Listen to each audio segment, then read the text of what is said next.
BA part third Manusmriti द्वितीय अध्याय 77 से 90 पद्य। मैं डॉक्टर मनीषा गोदारा, आचार्य संस्कृत, राजकीय बांगड़ महाविद्यालय डीडवाना। मनु द्वारा रचित मनुस्मृति के द्वितीय अध्याय का 77वां पद्य। त्रिभ्य एव तु वेदेभ्य पादम पादम अदुदुहत इत्योच्च अस्या सावित्र्या परमेष्टि प्रजापति एतत् अक्षरम एतां च जपन व्यावृत्ति पूर्विकां संदेयो वेद विद विप्रो वेद पुण्येन विच्यते। परमेष्टि ब्रह्मा ने तीनों वेदों से क्रमशः सावित्री के एक एक पाद करके 3 पाद को निकाला।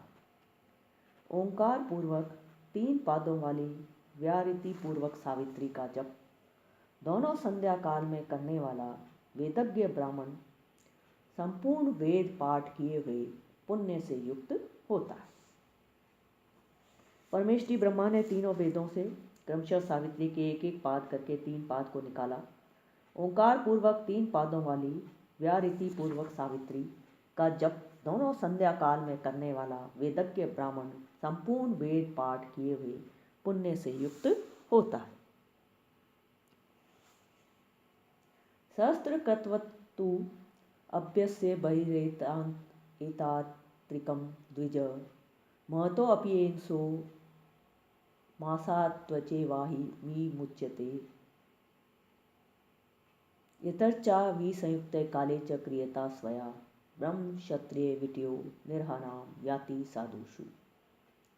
द्विज इन तीनों प्रणव, व्याहृति और सावित्री को बाहर एकांत में एकाग्र चित्त से 1 मास पर्यंत नित्य 1000 जाप करे तो बड़े भारी पाप से मुक्त हो जाता है, जैसे सांप केंचुली से मुक्त होता है। संध्या से भिन्न समय पर इस सावित्री के जाप को और हवन आदि करने वाला द्विज ब्राह्मण, क्षत्रिय और वैष्णवों की साधु मंडली सज्जनों में निंदित होता है। द्विज इन तीनों अर्थात प्रणव, व्याहृति और सावित्री इनको बाहर एकांत में एकाग्र चित्त से 1 मास पर्यंत नित्य 1000 जप करे तो बड़े भारी पाप से मुक्त हो जाता है, जैसे सांप केंचुली से मुक्त होता है। संध्या से भिन्न समय में इस सावित्री के जप को और हवन आदि को करने वाला द्विज ब्राह्मण, क्षत्रिय और वैष्णवों की साधु मंडली अर्थात सज्जनों में निंदित होता है।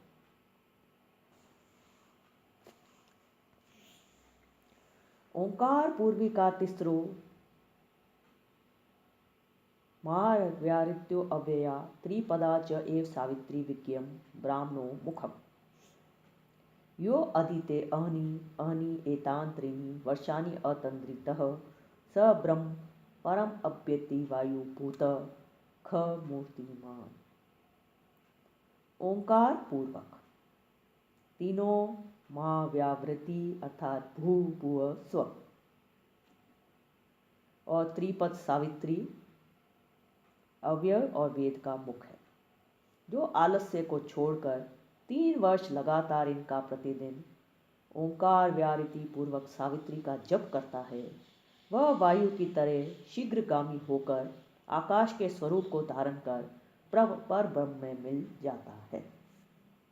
ओंकार पूर्वक तीनों महाव्याहृति भू भुव स्व और त्रिपद सावित्री अव्यव और वेद का मुख है, जो आलस्य को छोड़कर 3 वर्ष लगातार इनका प्रतिदिन जप करता है, वह वायु की तरह शीघ्रगामी होकर आकाश के स्वरूप को धारण कर पर ब्रह्म में मिल जाता है। एकाक्षरम परम ब्रह्म प्राणायामः परम तपः सावित्र्या तु परम नास्ति मौनात् सत्यम विशिष्यते शरन्ति सर्वा वैदिक्यो जुहोति यजति क्रिया अक्षरम दुष्करम गेयम ब्रह्म च एव प्रजापति। एकाक्षर ओम पर ब्रह्म है और प्राणायाम परम तप है तथा सावित्री से बढ़कर कोई मंत्र नहीं है। मौन से सत्य बोलना श्रेष्ठ है। एकाक्षर ओम पर ब्रह्म है और प्राणायाम परम तप है और सावित्री से बढ़कर कोई मंत्र नहीं, और मौन से सत्य बोलना श्रेष्ठ है। शरन्ति सर्वा वैदिक्यो जुहोत्री यजति क्रिया अक्षरम दुष्करम गेयम ब्रह्म च एव प्रजापति। वेद विहित सभी हवन यज्ञ आदि कर्मों के फल नष्ट हो जाते हैं, किंतु प्रजापति ब्रह्म स्वरूप ओंकार का कभी नाश नहीं होता। किंतु ब्रह्म स्वरूप ओंकार का कभी नाश नहीं होता। वेद विहित सभी हवन यज्ञादि कर्मों के फल नष्ट हो जाते हैं, किंतु प्रजापति ब्रह्म स्वरूप ओंकार का कभी नाश नहीं होता। 85वां पद। विधि यज्ञा जप यज्ञो विशिष्टो दशभिर्गुणः उपांशु स्वाशद्गुण शास्त्रो मांस स्मृतः ये पाक यज्ञा चत्वारो विधि यज्ञ समन्विता सर्वे ते जप यज्ञस्य कलाम नाहरन्ति षोडशमी। विधि यज्ञ 10 पौर्णमास यज्ञ से जप यज्ञ प्रणव आदि जप 10 गुना अधिक फल देने वाला होता है, और उपांशु जप होठ और जीभ चलते हों किंतु सुनाई न पड़े 100 गुना, और उपांशु से मानस जप 1000 गुना बड़ा होता है। जो 4 पाक यज्ञ पितृकर्म हवन बलि वैश्य देव विधि यज्ञ के बराबर हैं, वे भी जप यज्ञ के 16वें भाग के बराबर भी नहीं।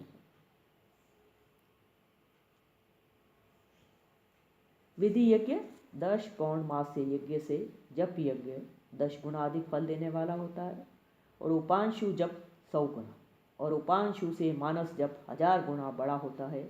जो 4 पाक यज्ञ पितृकर्म हवन बलि वैश्य देव विधि यज्ञ के बराबर हैं, वे सभी जप यज्ञ के 16वें भाग के बराबर भी नहीं हैं।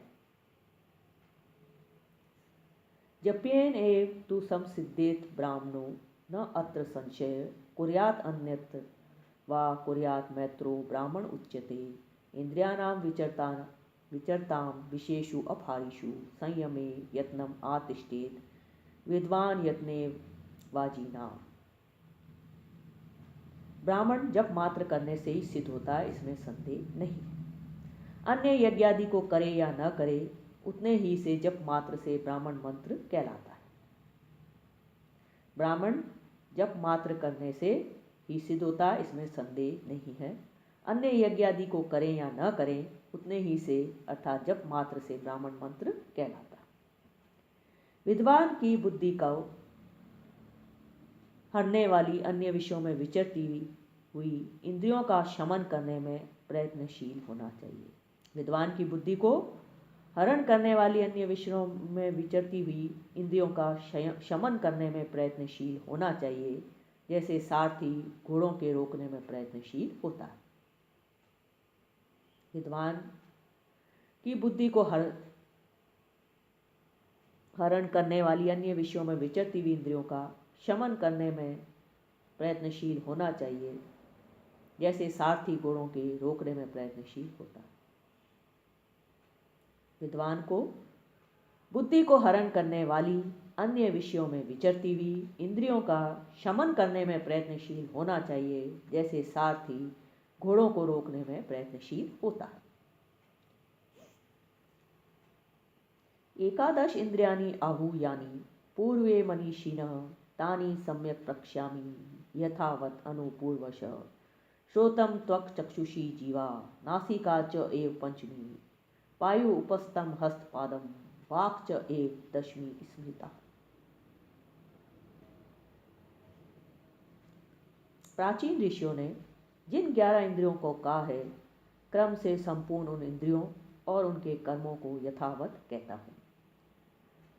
श्रोत्रम कान, त्वक त्वचा, चक्षुषी नेत्र, जीवा नासिका,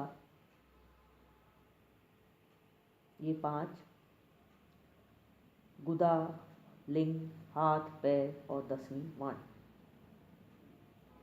प्राचीन ऋषियों ने जिन 11 इंद्रियों को कहा है, क्रम से संपूर्ण उन इंद्रियों और उनके कर्मों को यथावत कहता हूँ। कान, त्वचा, नेत्र, जीवा, नाक, गुदा, लिंग, हाथ पैर और 10वीं वाणी। इनमें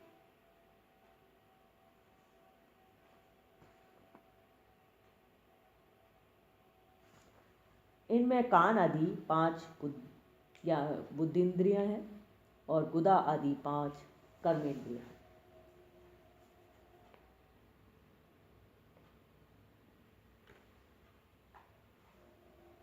उभयात्मक ज्ञान और कर्म दोनों इंद्रियों में रहने वाला 11वां मन है, जिसको जीतने से सारी इंद्रियां वश में हो जाती हैं।